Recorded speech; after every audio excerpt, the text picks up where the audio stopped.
Joining us for the fourth virtual town hall meeting for faculty and staff. We're about 2 weeks away from the start of the fall semester, so this is an opportunity to go over our plans to support a successful semester while prioritizing health and safety, and also a chance to take your questions. Well, a couple of housekeeping notes before we begin. We're using WebEx events. The capacity for WebEx events has been increased to 3,000 attendees, so we are hopeful that everyone who wants to participate is able to do so. We will have a short presentation on our fall plans and operations and then open it up for your questions. You can type questions in the Q&A box. If you cannot see the Q&A box, please hover or click your cursor at the bottom of your screen. You will see 3 dots. Click on the 3 dots and then click on Q&A, and the box should appear. You can begin typing your questions at any time. Live captioning is available in the multimedia viewer. You'll need to click Continue to see the captioning. And Sue Gudenkoff is providing ASL interpretation. Sue, thank you for your good work. This session is being recorded and will be available to watch later on the COVID-19 safety page. We have a panel of leaders joining us today to provide information and answer your questions.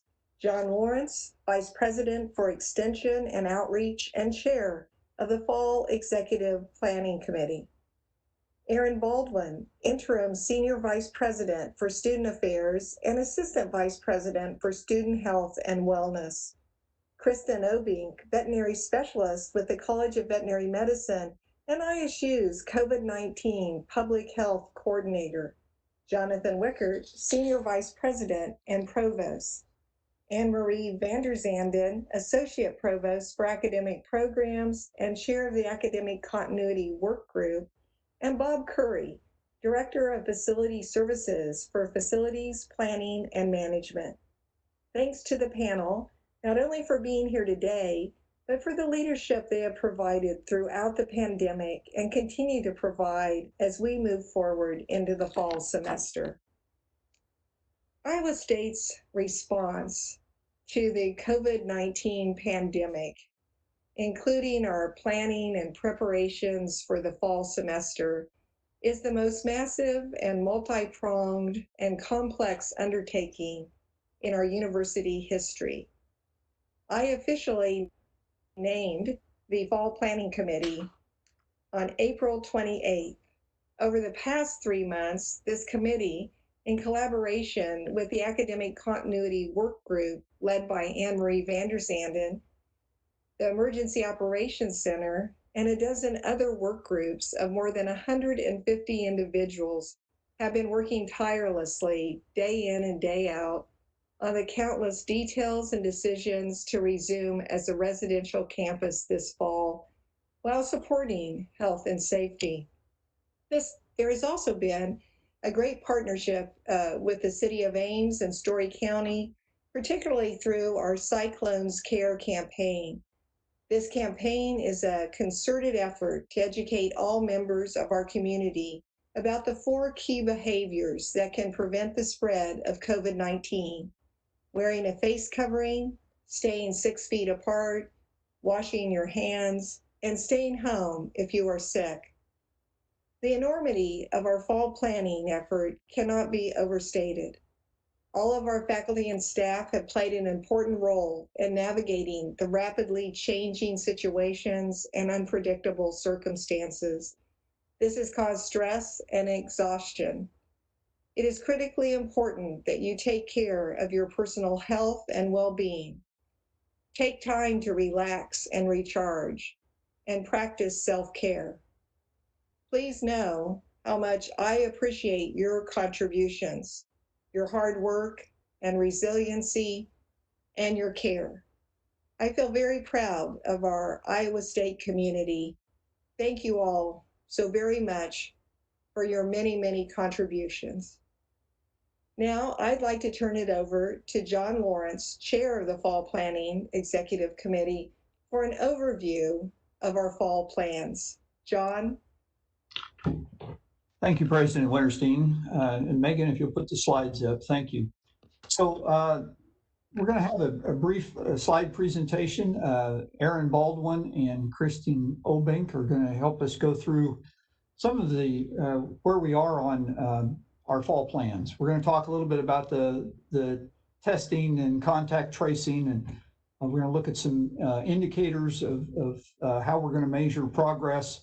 And I'll end up visiting about ventilation and cleaning. So I want to talk about our fall plan as being really a comprehensive strategy with multifaceted, but at the heart of that is really to quickly identify and isolate the positive cases, do our own contact tracing, and then isolation and quarantine of those individuals.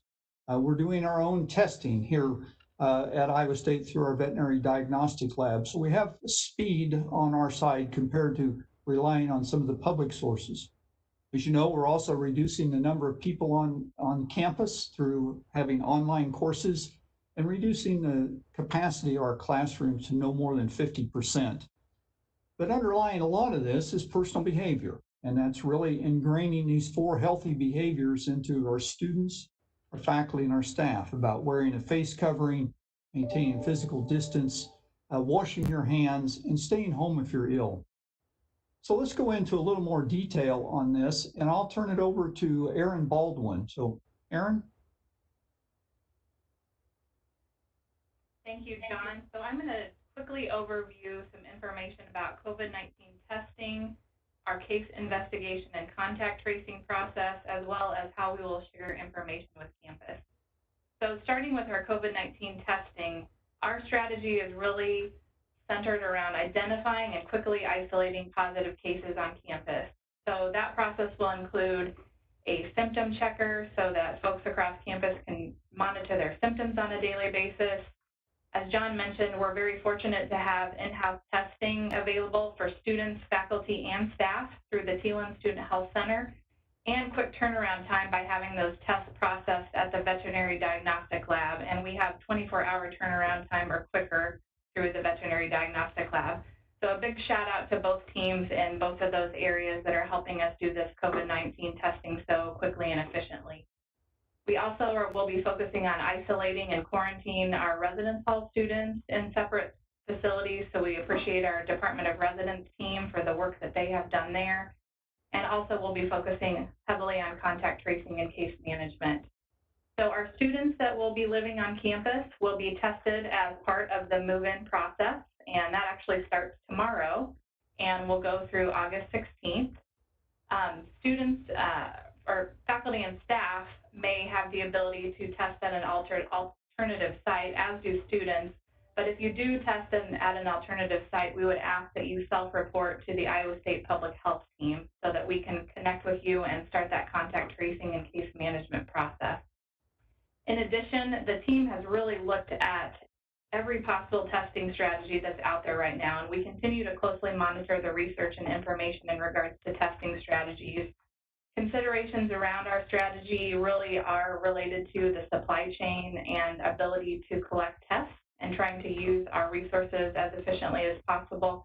But we anticipate that our testing strategy will continue to evolve over time. Moving on to case investigation and contact tracing, our public health team consists of folks from across campus and specifically our team here at the Thielen Student Health Center, and we will be notified of positive cases in 2 ways. Either if the person is tested through student health and has a positive result, or if the person is tested at an external site and self-reports.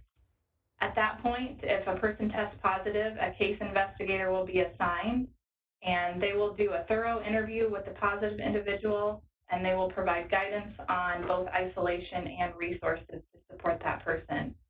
They will also compile a list of any Iowa State associated close contacts, and we are using the Iowa Department of Public Health definition for a contact, which is currently less than 6 feet for 15 minutes or more. With our contact tracing, our contact individuals who are close contacts of the positive case will be contacted. We will provide guidance on quarantine and resources, and then we will also connect those contacts with symptom tracking. Next, to touch a little bit on information sharing, we want to make sure that the folks that need to have information. So this process has continued to develop and be enhanced thanks to your feedback. So any of our instructors and department chairs will be notified when there's a positive case in the class. That will be through an email notification process that will include guidance on next steps. We will not release the name as part of this process. We want to make sure and keep the identity of the person who tests positive confidential, but we will work with the instructor to identify who may be impacted and make sure that our graduate teaching assistants and others are notified as part of the contact tracing process. Our custodial teams will also be contacted, and we will continue to provide more information on the step-by-step workflow as part of contact tracing over the next week. Overall, we really want to ask all of our partners on campus to avoid assumptions and stigma with positive cases. We really want to encourage that we be supportive of our colleagues if they test positive or need to be away. In terms of statistics, Kristen's going to touch a little bit more on this, but we will be sharing the number of people that are tested and the number that are positive. We'll do that during the move-in period, and we will also have an ongoing testing of symptomatic individuals and share those numbers. And with that, I will turn it over to my colleague, Kristen. Good afternoon, everyone. I'm going to talk with you today about indicators that we'll be monitoring, as well as the range of response options that we'll have here at the university and how that process will work moving forward. There's a wide variety of metrics that will be analyzed and evaluated to help guide our decisions on university operations throughout the fall semester. We have a range of options available, from everything from high density operations, which would be what things look like prior to the pandemic, all the way to critical operations only, with virtual instruction and working remotely to the extent possible. Decisions and responses that are made based on the metrics being analyzed are going to be specific and maybe specific to a specific unit or department. We are going to make all attempts to try to mitigate anything at the local level so that we can have the biggest impact on public health and the least amount of impact on our university operations as a whole. Our fall semester will begin at medium density operations. What this looks like is in-person classes with our mitigation steps in place. So that's physical distancing, wearing face coverings, decreased capacity in our classrooms. On-site work will occur with those same mitigations in place. And then we'll be conducting remote work where that's feasible. The goal of the indicators and response options are that we want to pinpoint areas of concern so that we can intervene early and try to mitigate disease spread to the extent possible and protect our ISU community and beyond. Today, I'm going to focus on some different metrics and show you some of the response options that we do have available. Want to be clear that we have met with the different departments on campus and looked at what the best information is to look at for each of those departments. So those are customized to each of those. They are similar across campus, but we wanted to get information that's feasible to collect, but also valuable. So we have customized information for units and departments, but also university-wide metrics that we'll be looking at. So today, I wanted to use the academic units as a model for this, and I'll be showing you some more detailed information here shortly. So some of the things that we would be looking at for the academic unit would be if we have insufficient employees, oops, my slide jumped ahead there, insufficient employees available to cover instructional commitments, contact tracing that identifies an outbreak within a department, percent of absences above normal absentee rate for a department or unit, and then if we detect an outbreak based on the percentage of cases among instructors or the percentage of cases in a department. And as I just mentioned, there will be similar indicators monitored across the university, but those are customized to the units and departments. Our Emergency Operations Center will monitor these via a dashboard, and then we'll work with our senior leadership to determine when a shift in response options might be necessary. So here's a look, and I'm going to show you some different pieces of this guidance document. The first piece I wanted to show you was the academic units, and so I just touched on these, but you can see the different decision-making factors. I've already highlighted some of these, and how we're going to look at those. And then off to the right are some examples of our response options. So where we'll be at in fall 2020, hybrid instruction, cloth face coverings in our classrooms, 50% classroom capacity, and then those different response options that we have. The idea here is not to be prescriptive. We want to have a flexible plan that we can put into place as necessary to protect public health, but mitigate the impact on our university operations. Wanted to show you another example of a different unit. So this is for our dining unit. You can see some of those decision-making factors and indicators are similar. Some are different. And then again, off to the right, we have where we're at for fall 2020, but then also our various response options that we do have available. And so we'll be looking at these closely, working with senior leadership to decide if a response change might be necessary and where that response change is necessary. And then finally wanted to show you an example of university-wide indicators that we're looking at. So you can see here, we have things like availability of residential quarantine for our exposed student population, also isolation, our contact tracing and case management capabilities. We also are looking at supply chain. What critical supply availability do we have for our various departments across campus, and units? And then we want to also be monitoring community spread. And so for that, we use indicators such as the % of new cases that are linked to other known cases, or perhaps the cases that are not linked to other cases. And that helps us to determine how much spread we have going on in our community. And so similar to my past two slides, we have where we're at for fall 2020, but then a variety of response options off to the right as well. And so this is just a sample of what we have that we'll be monitoring in our plan, but we wanted to be upfront with you and share with you that we are monitoring a variety of metrics across campus and have the ability to customize response options as needed through the semester. And I'll turn it back over to John.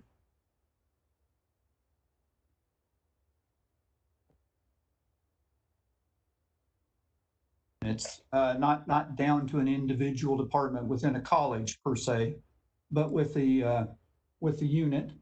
Also, as you see, there's multiple steps we think and tools we can use to help keep control or at least mitigate the risk as we move forward. Our hope is that we'll be able to continue to have a mix of classes as we plan to start the fall with in-person and hybrid as well as online, but we do have tools that we can use if we begin to see those numbers change. I want to talk about a few things here. One, we touched on reducing classroom density. We're saying we'll use up to 50%, and I want to point out, as you well know, this is not the 6-foot distance you often hear about, but we are requiring face coverings, cloth face coverings. We're basing this off of a Chu et al. Article that was published in Lancet in around June 1st. This was a meta-analysis of over 170 different studies, and they really stressed the face coverings and at least a meter of distance, and we've got that in the classes we have. We're requiring the face coverings, we're giving extra space to the instructor, and it was also really to balance opportunity for face-to-face instruction. If you look to the right there at that table, if we did the exercise of how many students we could have in classrooms with 6-foot spacing, and you could see that we had 5 classrooms on campus that could have between 50 and 69 students. We would have 9 classrooms that could have between 30 and 49 students. And so it would really, if have 6-foot spacing, which is when you don't need a face covering, it really would limit our ability to have face-to-face. By going with the 50% capacity, it gives us more flexibility. Other thing I want to touch on is signage. Facilities Planning and Management has been working on the general signage that's going in this week and will continue on next week. They'll have it all done before classes start. That includes the stickers on the desk or zip ties on the chairs that are not to be used, taping off the boxes at the front of the room for the faculty to assure spacing there, but also signage around restrooms, elevators, entry and exit into the classrooms. There is still a role for departments and colleges to put up signage as well. That was part of the return to workplace plan that was issued out last summer that talked about supervisors coming back and developing a plan. And also the July 2nd Inside Iowa State had a message about how to order signage and the signs that are available. I'd encourage you to go back and take a look at that if you haven't done so already. Ventilation is a question we often hear about. Facilities Planning and Management had been doing an assessment of ventilation in all of the buildings. They're looking at the systems to, and where possible, have increased the ventilation and increased the outside air while still maintaining temperature and humidity. And where possible, had increased the filtration to meet or exceed the ash-free recommended filtration. Some of that work started back in 2014. I was pleased to see that many of our buildings had increased this filtration before we got into the pandemic. They've currently gone through and reviewed the university administrative and research buildings. They did find 14 buildings, and I'll show you what those are in just a moment, that had systems that really did not have forced air ventilation, that did not circulate heated or cooled air. Now, all that assessment was done before room scheduling for classrooms began. So the room scheduling did not put classes in those sessions, at least the university classrooms, in buildings or portions of buildings that did not ventilate. However, these buildings do contain offices and departmental seminar rooms, maybe teaching laboratories or research laboratories and other uses. So you need to pay attention to those. The departments in those buildings have been contacted, the department chairs. Some of the other offices are being contacted yet this week. This is that list of buildings. You see there on the left-hand side, the Armory, Cougar Hall, East Hall. Gilman is still being assessed this week. It's a large complex building. And you can see then, the yes and no. So some spaces are well ventilated, but others are not. If it has just a no, then that entire building lacks forced air ventilation.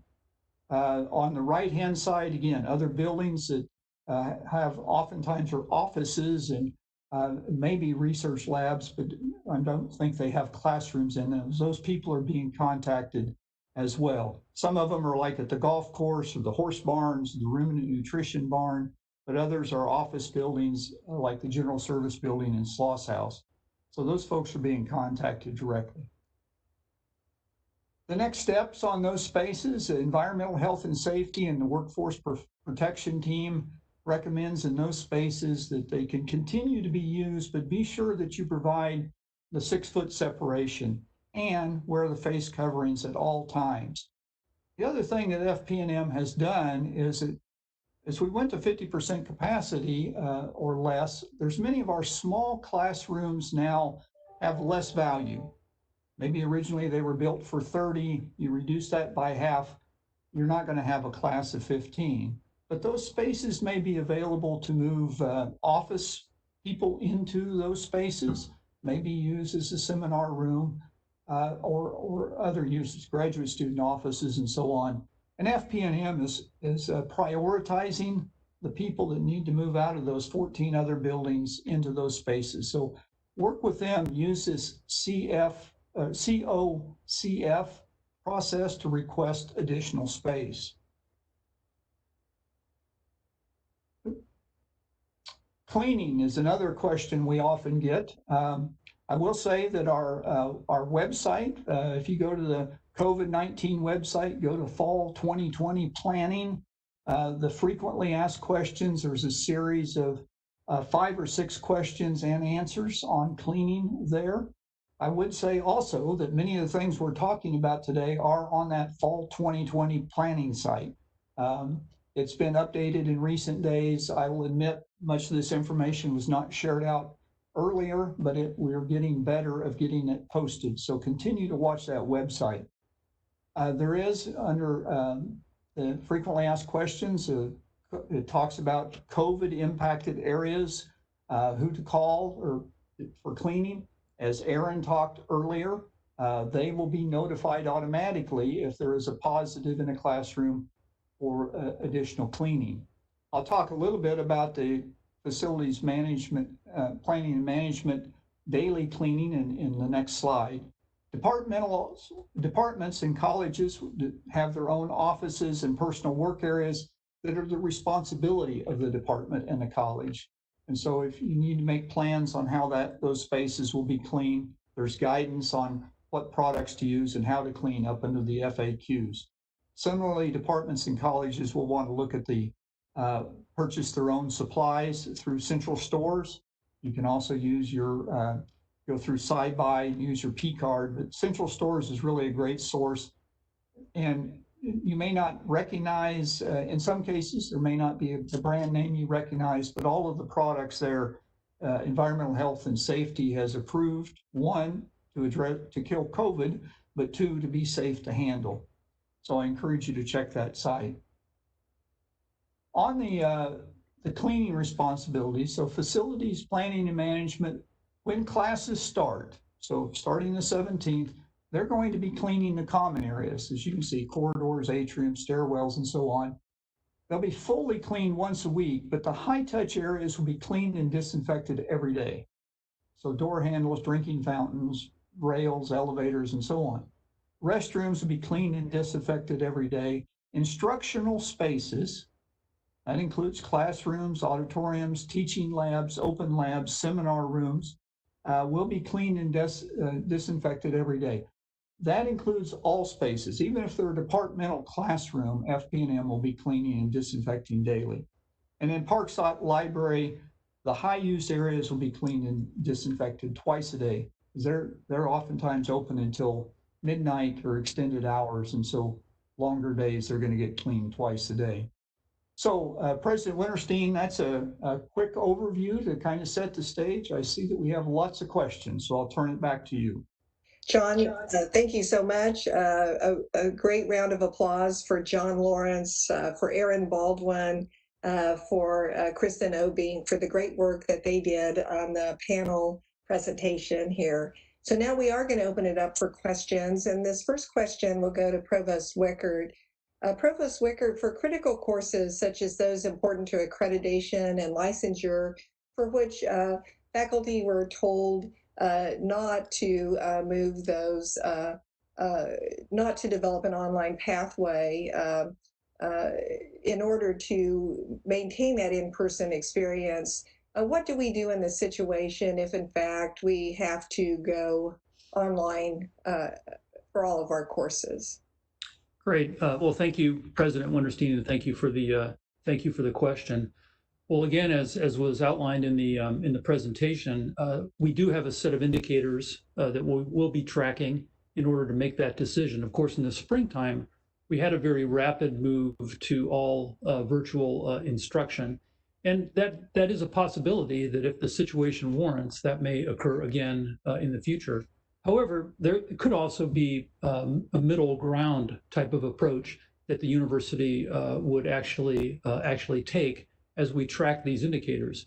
It may be the case that some classes move online. It could also be the case that as we have consistently prioritized through the summer planning exercise, that we decide to continue offering labs, studios, and other experiential learning opportunities that are really the hallmark of the Iowa State experience. And so there may be some middle ground or multiple types of approaches that may be taken.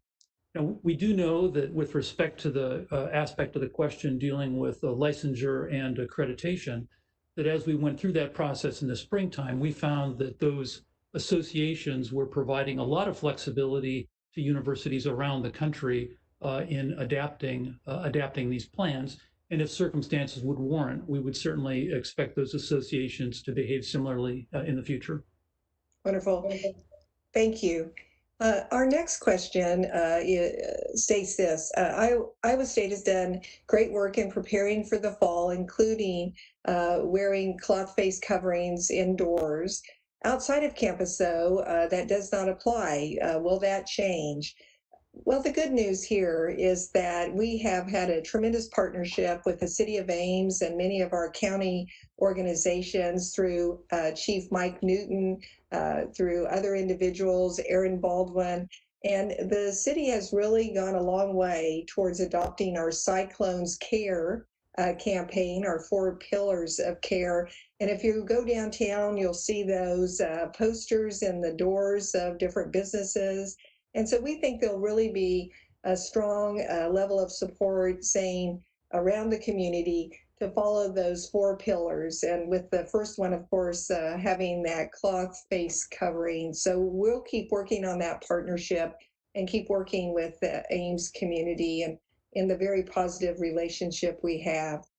Our next question is, how does Iowa State intend to address the prevalence of asymptomatic cases of COVID-19, which appear to make up a considerable percentage of the cases? Aaron, would you be willing to take that question?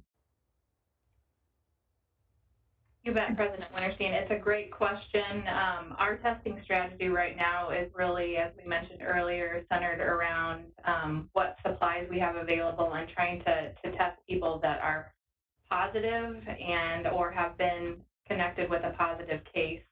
But we realize that there are a lot of asymptomatic cases out in the community too. So we're going to continue to evolve our testing strategy as our supply chain opens up more. We're also working with our Story County and Ames partners to discuss with the Iowa Department of Public Health the possibility of bringing a Test Iowa site or clinic to Ames that would also expand our testing capabilities. Wonderful. Thank you, Aaron. If I could, I think that's also why the cloth face covering strategy is so important, is because you may not know, you may not be showing symptoms, but that's why the face covering is such a key part of our overall strategy. Thank you, Aaron and John. One of our audience members is frustrated that there are news reports out saying that all students are being tested when they arrive at Iowa State, and of course we know that's not correct. We are testing the students that are coming to live in our residence systems, really wanting to know what are we doing to correct this misinformation. Well, we have a great communications team, and they're working regularly with the press to help the press understand that what we decided to do was to focus on those students in the residence halls. So we'll keep trying to get that message out. Our next question is, during move-in, if an asymptomatic student is positive, what inhibits or reduces the risk of their infecting other students in the 24 hours it takes for their tests to return if it returns positive? And Aaron, would you want to take that question? Absolutely. So we realize that there will be some time in between when the student will move in and when we get their test results. So we have been messaging very carefully our expectations of how we want our students to conduct themselves while they're awaiting their test results.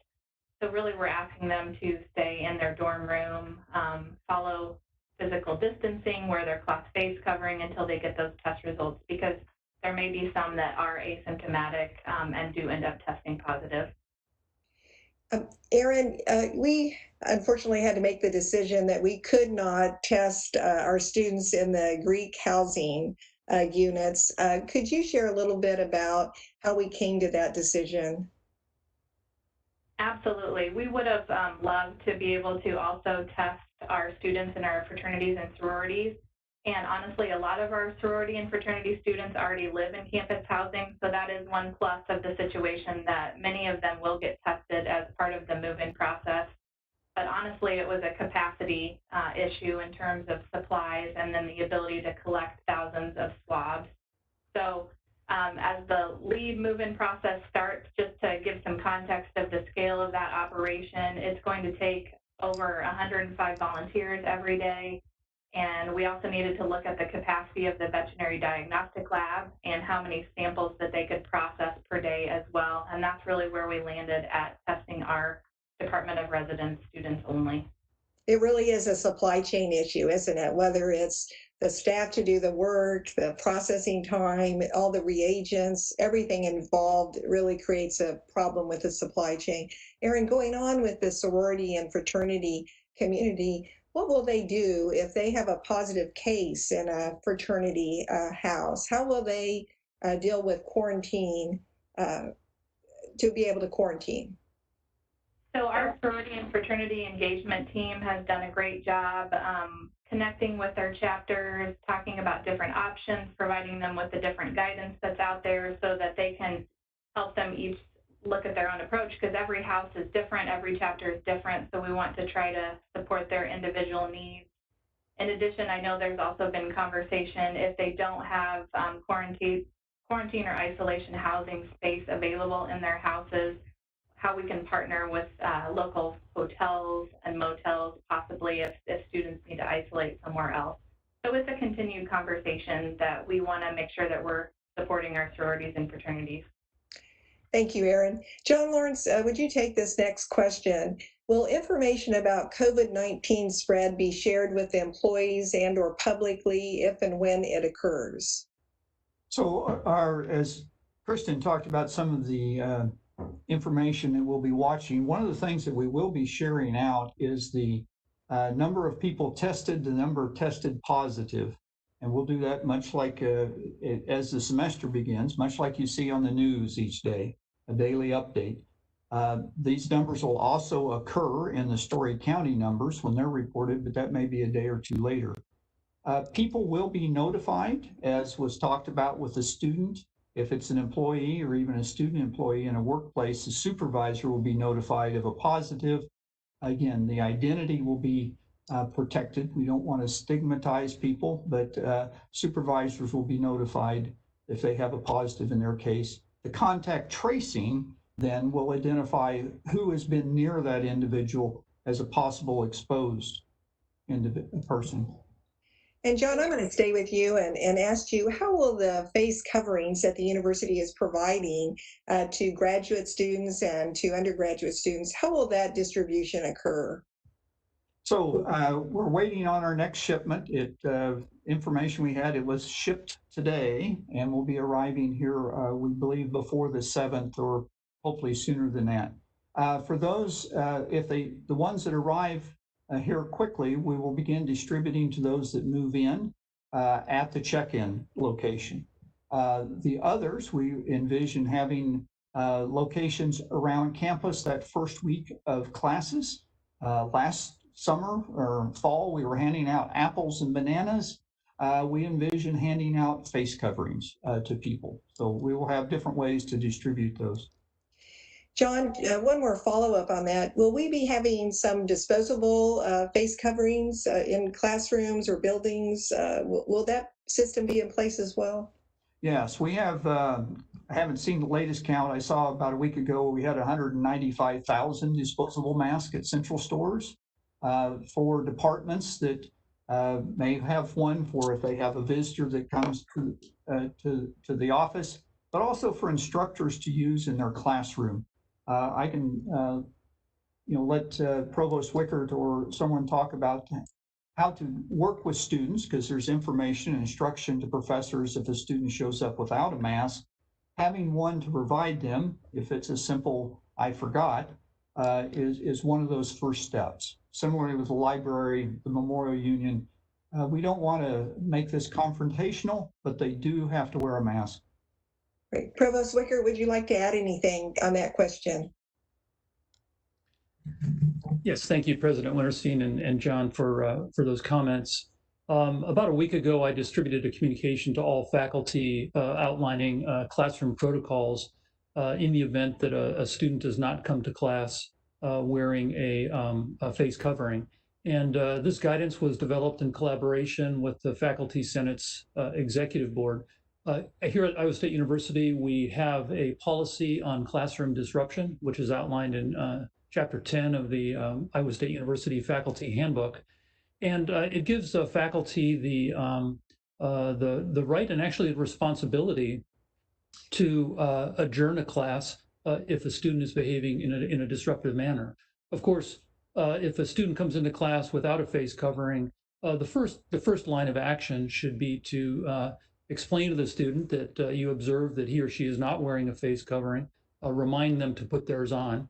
It may turn out to be simple that the student has forgotten it back in their apartment or dorm and is afraid of missing class. So in that case, it would be appropriate for the faculty member to provide the student with a temporary disposable cloth face covering, or you could refer the student to go back to their dorm room and get their face covering and bring it to class.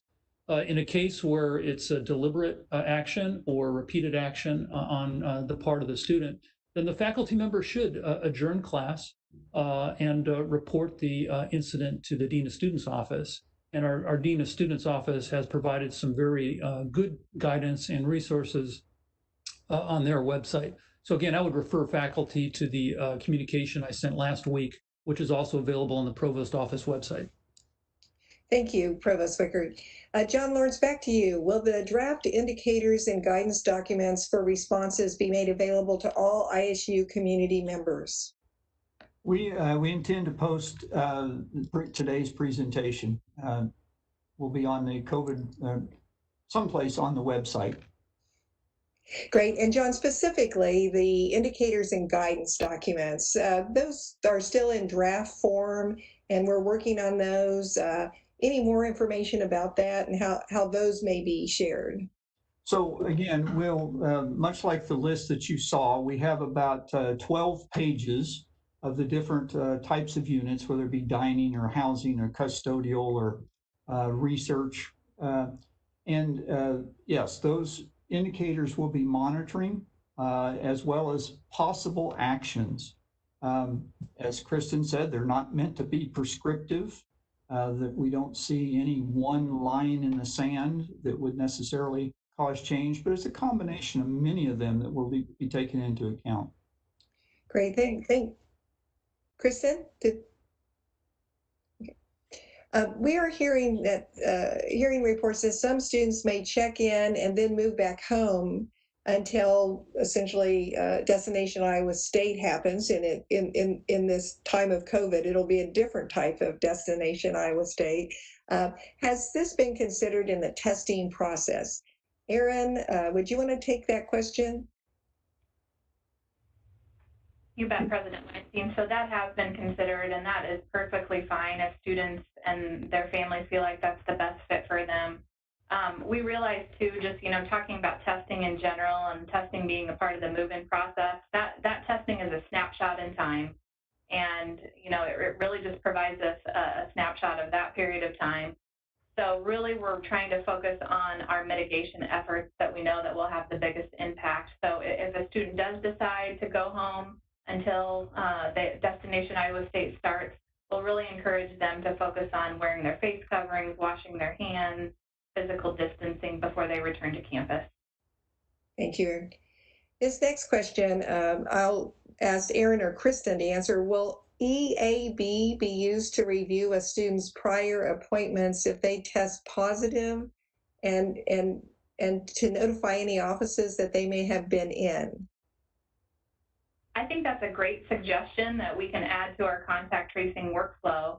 So thank you for that suggestion. We can definitely consider that as an information source. Great. Do you want to explain that for the rest of the audience, what that means, Erin?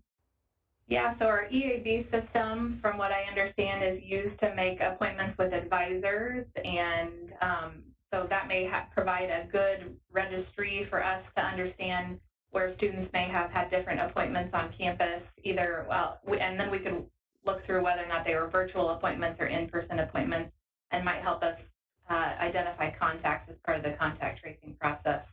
Great, Erin, thank you.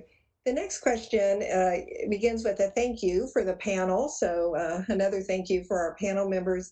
And the question goes on to read, I've heard conflicting messages on employees returning to campus. Should everyone in a student support role be back on campus, or is it that anyone who can work from home should stay at home? Well, I think we've shared with the community that here on August 3rd, if you are part of the system that supports our students here on campus, that we really need to have you be thinking about being back here, have you be back here on August 3rd to get ready for the start of school on the 17th. But it really is a conversation with your supervisor. So these are very much local decisions that are occurring, and encourage you to talk to your supervisor. We have a number of employees that will continue to work remotely, and we think that is good. That's a good strategy for everybody's health. But I'll open it up to the panel. Anyone else want to add to that question? Okay. The next question is, you said that we are requiring cloth face coverings. Are we back to requiring that, or was that a slip? Well, face coverings has been a conversation that has really evolved here over the last few months. And I think we have, in just the last few days, realized that there is a lot of concern and a lot of feedback about our statements that we are looking for individuals to be wearing a cloth face covering or perhaps a face shield. We are going to be putting out some new guidance here in the next few days that makes it clear that our priority is for everybody to be wearing a cloth face covering. But we know that there are individuals that for health reasons cannot wear a cloth face covering. We also know there's a set of circumstances where a cloth face covering would not be required. So we're going to do some more work on our guidance and provide some more information about that in the very near future. John, Lawrence, or anyone else, would you like to add to my response? No, I think that's correct, President Winterstein. We are moving closer to the face covering. We realize the shields are not an equivalent as far as protecting others. The Dean of Students has developed a protocol for students who have medical reasons to ask for an accommodation. For those who say they can't wear them, they still need to go through that same process and have that discussion. It's not simply good enough for a student to say, I don't feel like wearing one, or it makes me uncomfortable. There is a process that which they need to go through that would allow them to then wear a face shield instead of a face cover. But going without either is not an option because they're required in our buildings. John, thank you. How will the university account for asymptomatic cases, which have been shown to be especially high? My screen is shifting on me here just a little bit, which is shown to be especially high among young people. Right now, the university policies only account for symptomatic cases after the initial move-in. Erin, would you want to respond to that? Sure, President. Happy to do that. We do definitely realize, and what we've seen in our data in Story County over the last several months is that a lot of our cases in the 18 to 40 range have been asymptomatic. So again, we're trying to evolve our testing strategies over time based on what the supply chain allows us to do. We're really focusing on all those mitigation efforts and really want to provide support to students to do the right thing and follow those mitigation strategies. The next question is, how are we supposed to enforce 6 feet spacing in public spaces in buildings that don't have outside air access? Examples, hallways outside of classrooms, restrooms, etc. John Lawrence, would you want to take that? Again, there's going to be signage that will help some. The social media campaign around the Cyclone Cares is in trying to ingrain this and get people's behavior. We are reducing the total number of students that are on campus at one time, and reduce the number of students in the classroom. So I think that will reduce the vision that you normally have of a fall. I think that will help. But it is also one of those things we just have to keep reminding people to respect that space. And certainly in the buildings, the face coverings are required. And so that even if they are within 6 feet, the face covering should help on that. The outside space, again, we're going to try to encourage people to maintain the 6 feet as part of that messaging. And if they can't, they should be wearing a cloth face covering. Aaron, the next question is really back to frequent testing. And we know that some universities have been talking about testing every 2 to 3 days of a big portion of their student population. And some of those universities are using saliva testing. Could you talk a little bit more about this in the context, again, of supply chain? Also, I don't believe the saliva test is approved in Iowa. Can you bring a little more light to this area of really frequent testing and some of the other testing that's being done at other universities? Yeah, it's a great question. What we're seeing in some other areas is that they are doing more frequent testing, and they may be using some of the testing methods such as saliva testing. And what the research has shown so far on saliva testing is that it is less sensitive than other tests. We're really fortunate to have a test that can be gathered and then run at the veterinary diagnostic lab that is highly sensitive and highly accurate. So we really wanted to focus, again, because we have some limited supplies and the supply chain is a bit of a challenge, that we focused on quick testing that was really accurate so we could identify cases quickly. But certainly, again, we continue to watch testing strategies, and as that supply chain changes, we likely will modify our strategy over time. Thank you, Erin. How will notifications work if a student in a research lab tests positive, particularly labs with equipment shared by students from multiple departments and colleges? Erin, I'm going to give you a break. Kristen Ovink, would you want to take that question? Sure, President Winterstein. Erin touched on this a little bit during the presentation about our information sharing, but we will contact any leaders in those spaces to identify, not giving away the identity of the positive case, but to work to identify, let them know that there was a positive case in that space, and then identify any potential contacts working with that positive case so that our contact tracing team can follow up with them. Notifications will go out similarly via email that contains further guidance on next steps, and then cleaning protocols will be put into place as well with email notifications to the custodial staff. Great. And Kristen, would you please take, I'm sorry. Okay. Kristen, would you please take this next question? For the contact tracing process, could you please say again who will be contacting people regarding positive cases, specifically students that they've come in contact with? Who will that be? How will that occur? Sure. So when someone tests positive and we're notified of that, a case investigator will be assigned to the positive case, and that's who will interview the case themselves. And through that process, they'll identify who those close contacts are that need further follow-up. Our contact tracing team, who's a trained group of individuals dedicated to that cause on our campus, will be the folks who reach out to those contacts to provide them with further guidance and connect them with symptom tracking and the other resources that they need. Wonderful. Thank you, Kristen. John Lawrence, I know that the Fall Executive Planning Committee in combination with the EOC and the health team has been talking a lot about restrooms. So here's a question for you, John Lawrence. Is ISU taping off every other urinal to help mitigate the risks that CDC talks about that is present in public restrooms? And we talked about that early on, and today I do not know the answer of where we're at on that. I have not been into a restroom lately to see if that has happened. With the face coverings required, and we think about contact tracing being within 6 feet for more than 15 minutes, that may not be as high a risk as some of our other concerns. Great. How often will restrooms be cleaned between August 3rd and when we're expected to return to work and the start of class?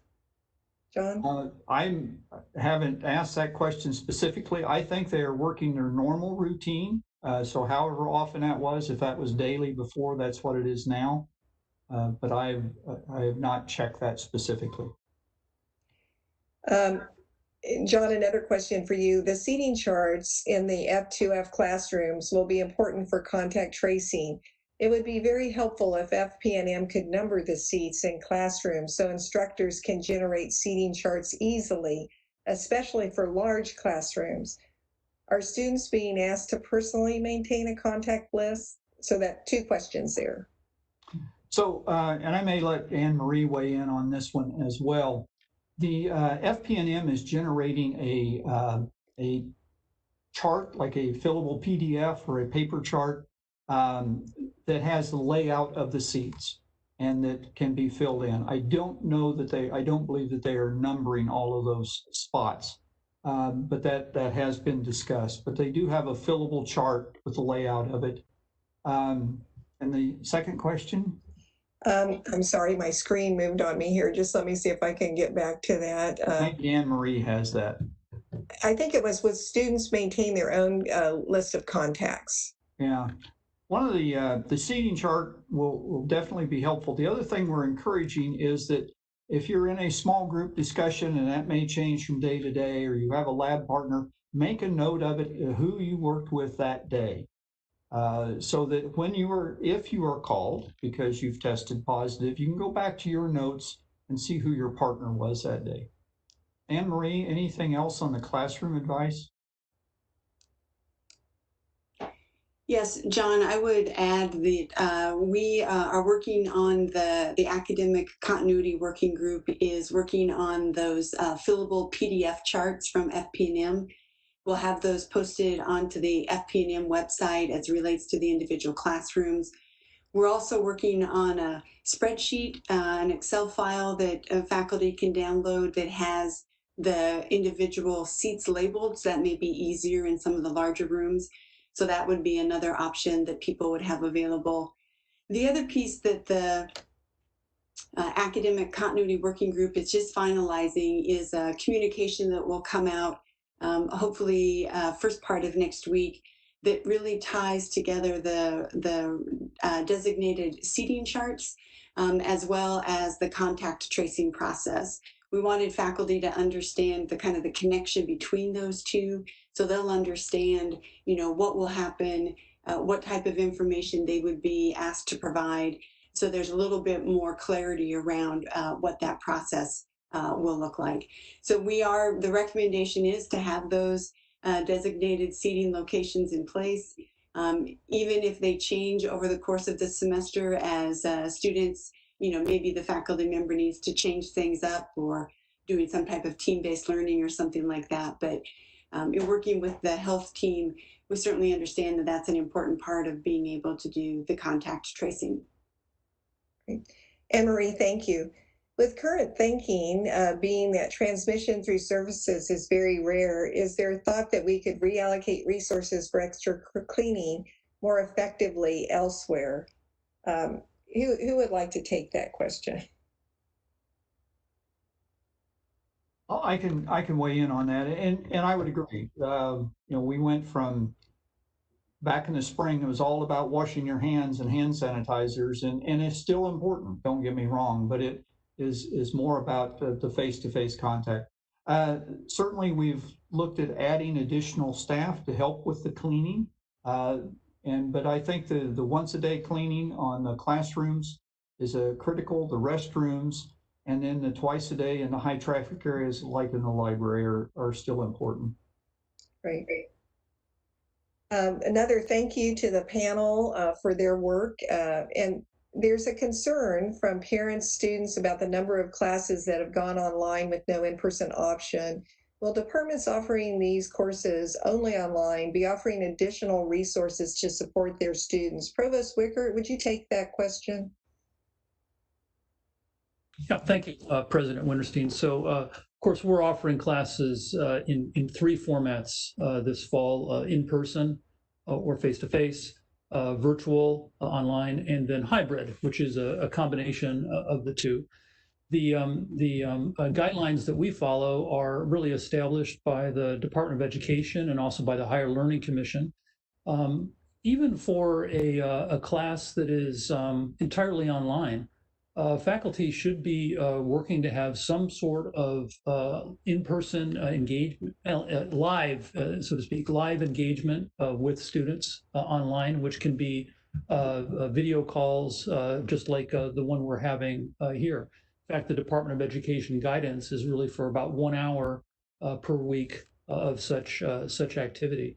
There's an infographic that is on the CELT webpage as well as the webpage of my office, which outlines the three instructional modes that we have. But of course, it's like anything. You know, we're trying to get that balance between maintaining an appropriate amount of in-person, live, experiential learning for students with likewise the need to have online instruction for health and safety reasons. Thank you.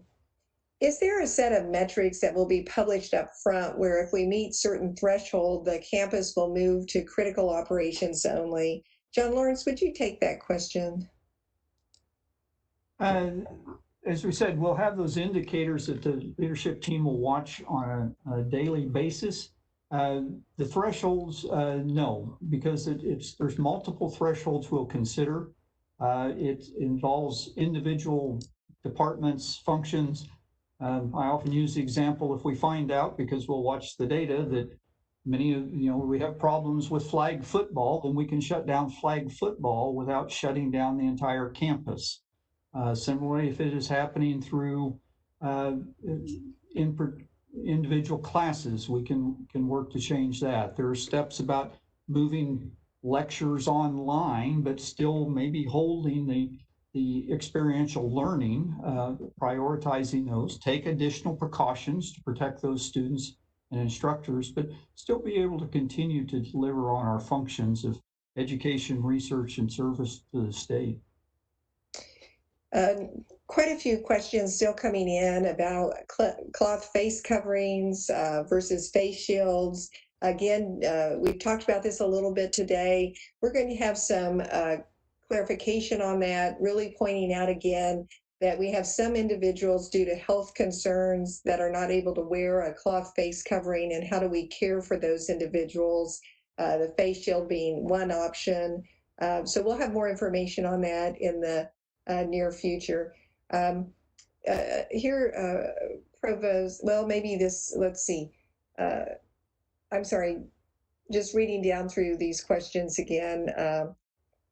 What if a staff member, not a student, but what if a staff member is not wearing a cloth face covering where they should be wearing it?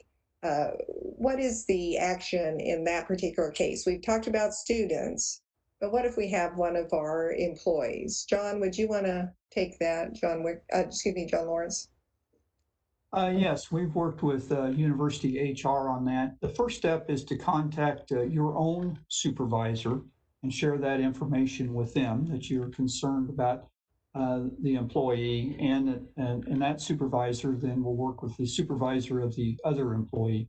There is disciplinary action spelled out, including not only talking to that individual asking them to wear. If they continue to do that, there's been talk about maybe their leave without pay and other type of disciplinary action. So there is an enforcement on the employee as well as the students. Great. John, thank you. The next question is really about large gatherings by students where they aren't practicing our 4 pillars of safety and health. Will the university police or student affairs come in to break up those large gatherings for the sake of protecting the entire community?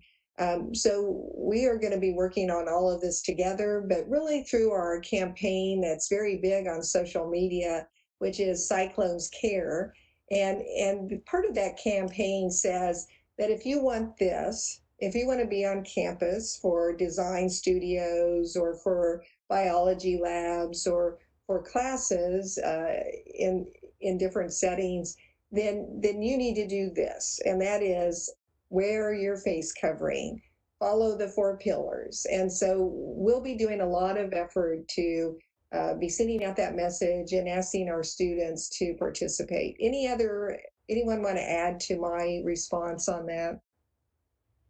President Winterstein, I would just mention too that our student wellness department has resources that they call Party Like a Cyclone.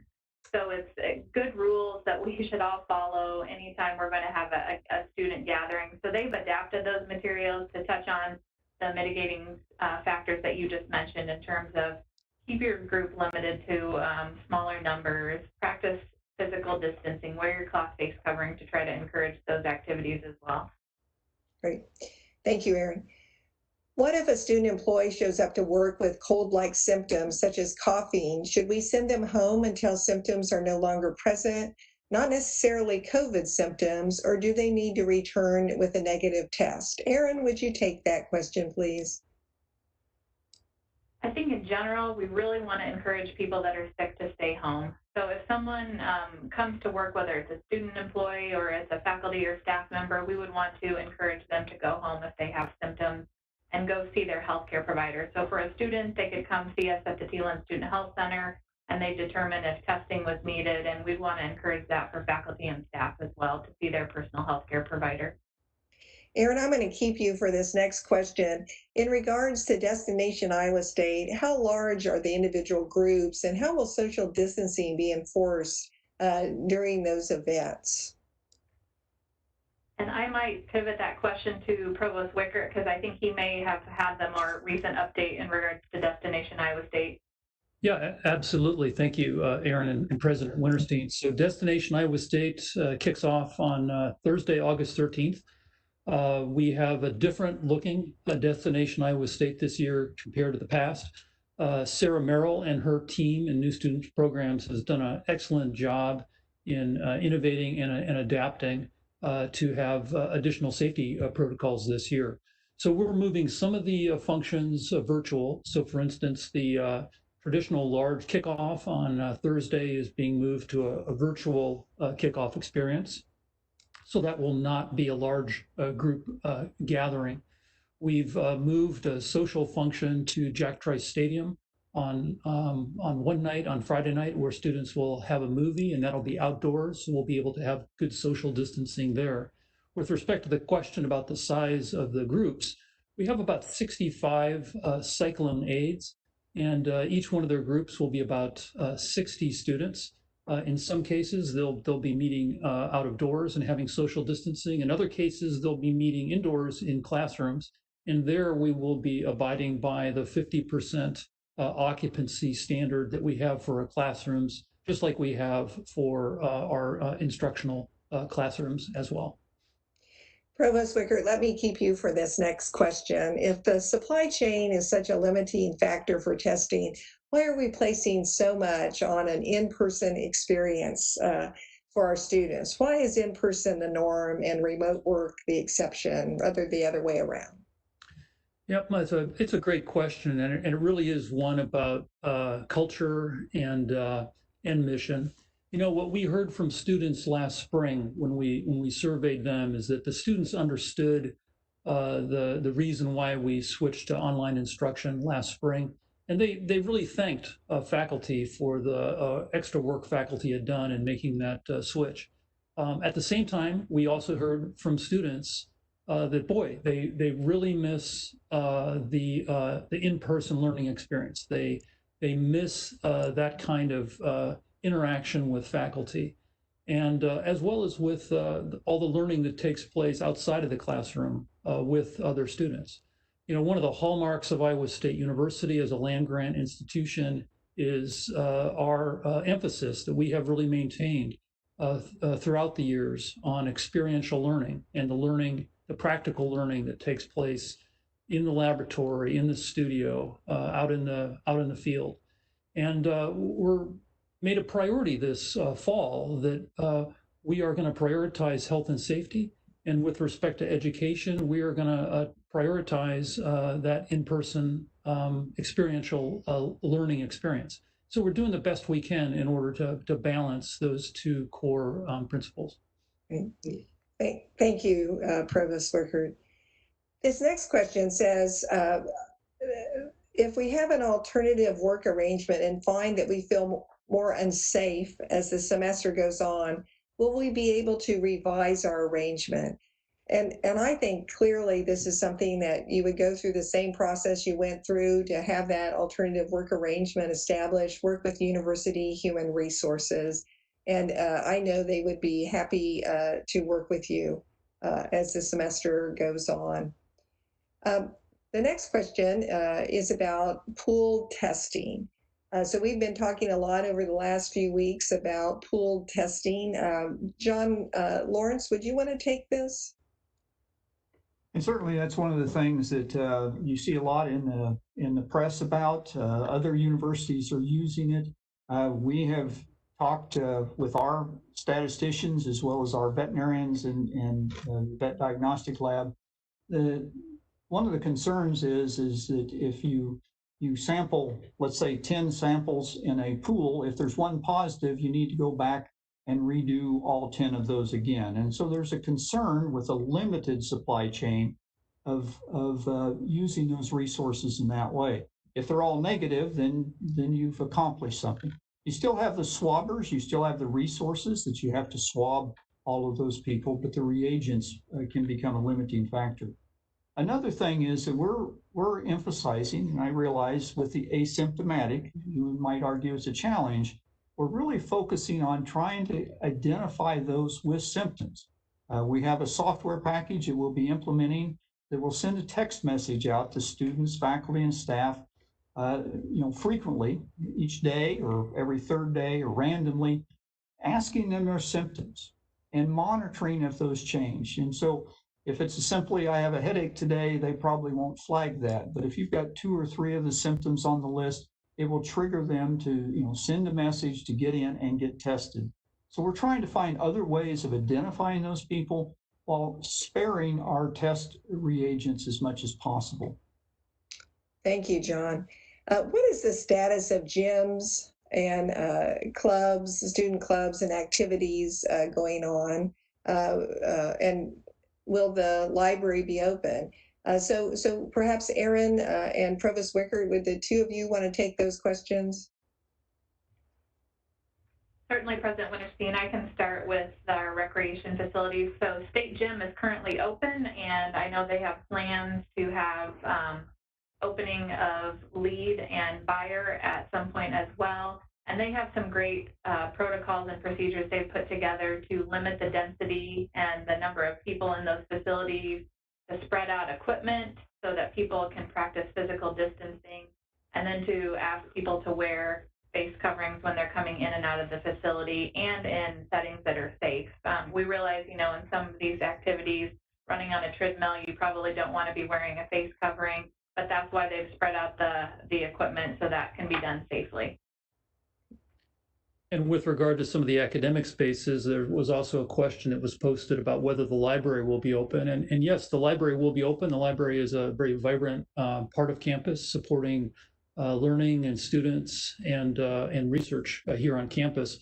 But one of the things we will be doing in the library is reducing the density, the number of people in the library, and also ensuring that the people who are in the library will be following the guidelines we've been discussing here today.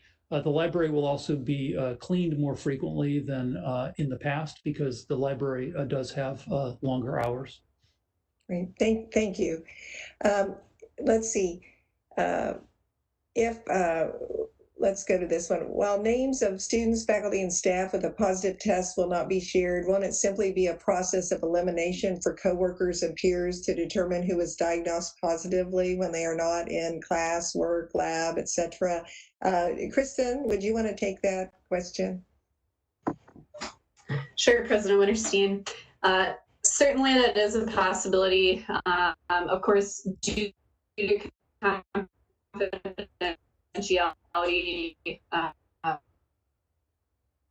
report the case identity. Just want to encourage everyone that as you are in your workplaces and in your classrooms, as Aaron mentioned, we really do need to be careful that we don't stigmatize any positive individuals. We certainly don't want people to feel as though they can't report that they're positive. That's not in the best interest of anyone on campus. So we just need to continue to do our own part to step up and practice those 4 healthy behaviors and support our fellow colleagues and students. Kristen, there's a concern that students will have a disincentive to self-disclose symptoms, because that means they might need to be tested, then they might be positive, then they would need to be quarantined. How are we going to help students do the right thing? Sure. I think a lot of that goes back to our Cyclones Care campaign and just the general support that we bring to each other. This is a difficult time for everyone, and certainly beyond the fear of having COVID-19, it's not convenient. Even if you aren't sick, you'll have to miss class, miss work, things like that. But we all can support each other through this. We know that we're going to have to make alternative arrangements when cases like that come up. So just ensuring that we're providing people with the resources that they need to do what they need to do to stay home until they're feeling better and it's safe for them to return back to campus. So, Kristen, clearly we're gonna push hard on the social media. We're gonna encourage our students to do the right thing. But what happens if a student just decides they're not going to participate in the symptom tracker text messaging system? Will we do anything about that? Sure. So we are implementing this system, and if repeated symptom tracking prompts go unanswered, that does trigger a flag in our system for our team to follow up with them further.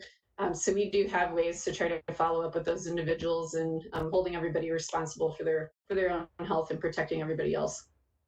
Thank you, Kristen.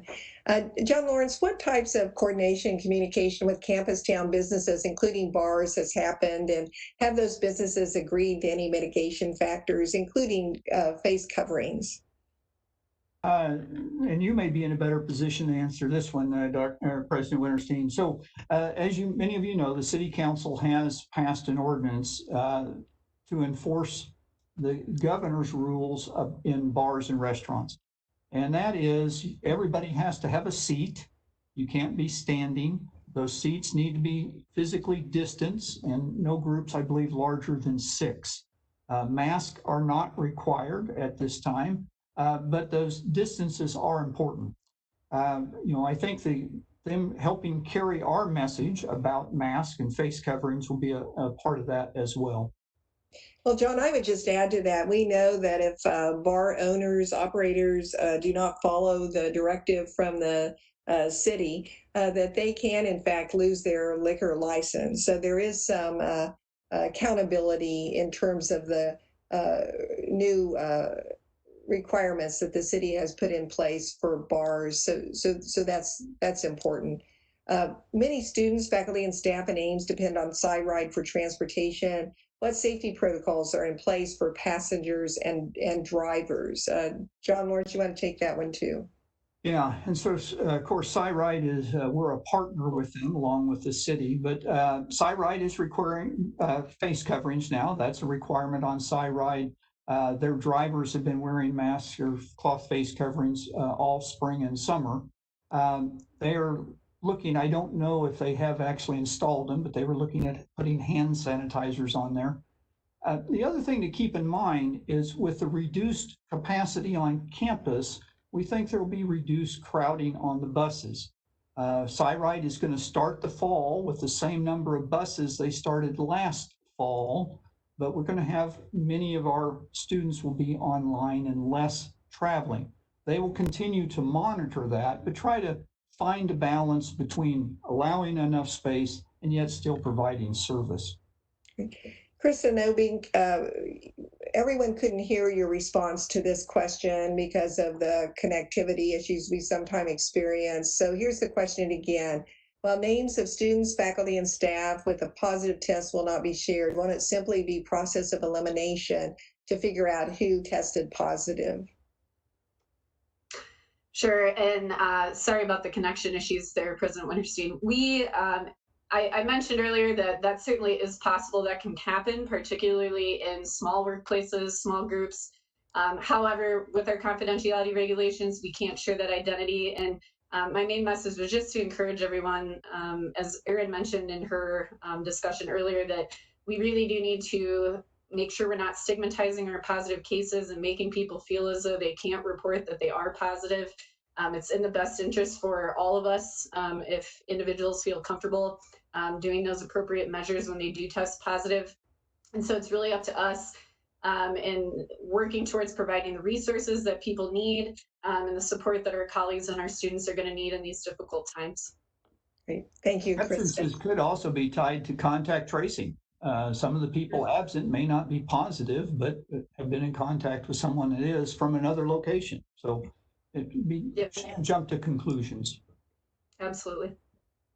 With regard to student organizations and events that they do, will COVID safety training be delivered much in the same way they do training for food handling?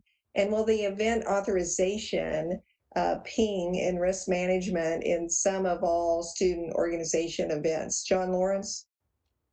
Yes, yes to both. There is training being developed. All presidents and officers, I believe, have to go through the training, and it will have a COVID piece to it. The Student Organization Office has developed a set of guidelines that talks about our 50% capacity, mask being required, all of the types of things that we've talked about here. And yes, event authorization is required on all of those events and gatherings. I go a step further, and maybe Aaron can weigh in here as well. Even for our fraternities and sororities, they have to register their events if they're over a certain number and if alcohol is involved.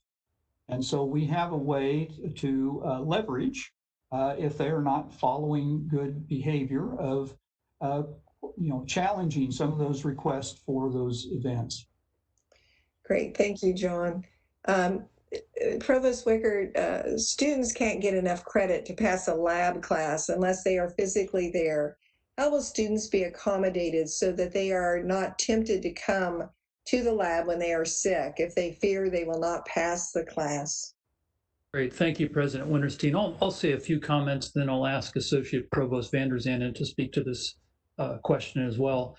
And, it's an excellent point. And one of the things that I think would be very appropriate for faculty to do is to really ensure that they are not creating that stigma or pressure where students feel like they need to come in, and even if they're not feeling well. So I think the first comment I would make is to send a very clear message to your students that health and safety come first, and that they should definitely not come if they're not feeling well. In parallel to that, I think it would also be very appropriate to look for ways to be able to accommodate those students. It may turn out that if we have a certain number of labs each semester, that there may be an accommodation for that student, that they can complete a smaller number of labs plus some other work assignments of some kind.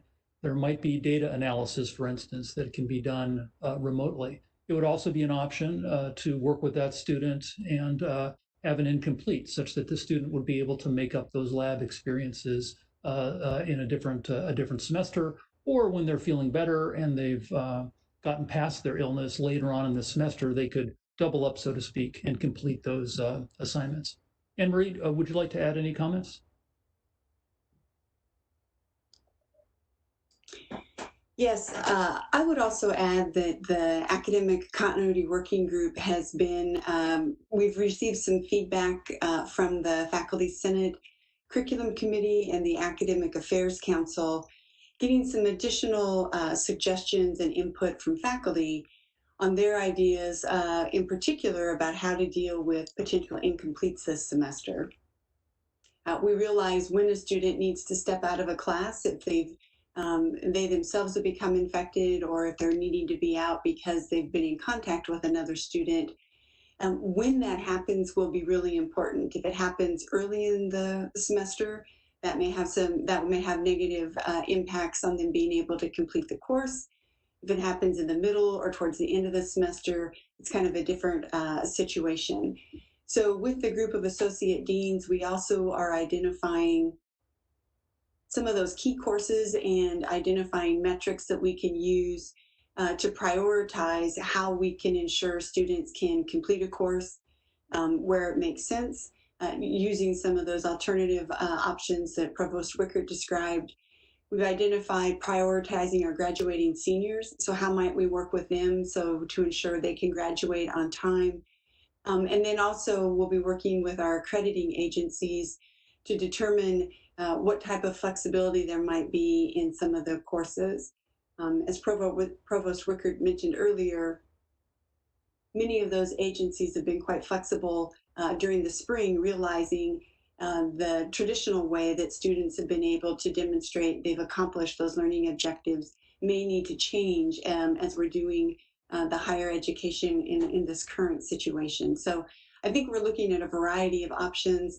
Certainly, a lot of the decision making will be based on the faculty members' goals for the course and how those learning objectives are accomplished. But it's another one of those issues where there just won't be a one-size-fits-all as we look at this semester. Anne-Marie, thank you. For students staying alone outside of campus in an apartment, if they have to quarantine, how will they get supplies for food for 14 days? Erin, would you want to comment on this? So those type of situations are something that our case investigators and contact tracers will, talk through with students and provide suggestions or options. And, of course, we realize every situation may be a little different. So we're happy to brainstorm with students about how they can access resources. I have a question here that says that the face covering provided by the university says that it can only be washed about 20 times before some of its effectiveness is gone. Will there be additional face coverings provided in the future? And any comment about the effectiveness of those face coverings? Who would like to take that? I can't speak to the effectiveness of the ones that were purchased. A lot of this is personal care. I don't think people are going to be able to get by a semester on just 2 face coverings. So people, a lot of people have made their own. Others are looking to purchase them. So I think that will be part of it to get us through this semester. And as it becomes kind of the new normal, hopefully, and certainly on campus, but also throughout Ames, I think we'll have our own face coverings as well. Thank you, John. Provost Wickard, if symptomatic or exposed employees are tested for COVID, I'm sorry, this should be going to Erin, I apologize. Erin, if symptomatic or exposed employees are tested for COVID-19 at TLAN, is it free? If it not, will it be covered by ISU health benefits? Yeah, so the current guidance, if you are symptomatic or you're a known contact of a positive case, then that testing is provided at no cost. Great. Thank you, Erin. And then Provost Wickard, this was the question I was trying to ask you. Sounds like face-to-face classes should also be simultaneously taught online for students in quarantine. Should that practice be encouraged campus-wide? This might encourage students to quarantine when necessary.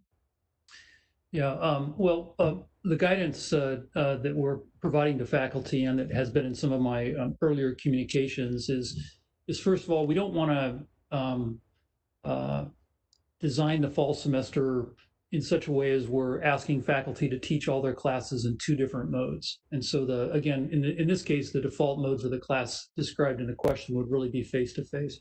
For a student who's in isolation or quarantine, yes, we should create an accommodation for that student. But I think that's really going to be a local decision for that faculty member as how he or she is teaching that particular class. If a faculty member might choose to put those lectures online.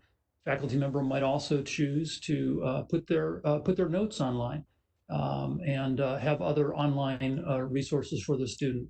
If the student's illness persists over a period of time, then it may be appropriate for that student to take an incomplete and make up the course at another time. So I think there's multiple options that are going to be available to faculty, and they'll make those local decisions in conversations with their department chair and their department's curriculum committees. Provost Wickard, thank you. And my thanks to our entire panel. Bob Curry, I'm sorry I didn't get a question to you, but maybe next time. Really appreciate the leadership, all your work in preparing for the fall semester and for being with us today as our panel of experts. And my thanks to all of you who joined us in the audience. Your care and concern for each other, your care for our students. This is truly how we'll move forward to have a successful fall semester. It will be different than any other fall semester we've had at Iowa State University. but I'm confident that we'll go through this time and that we'll come out on the other side and have a good outcome. Thank you for joining us today.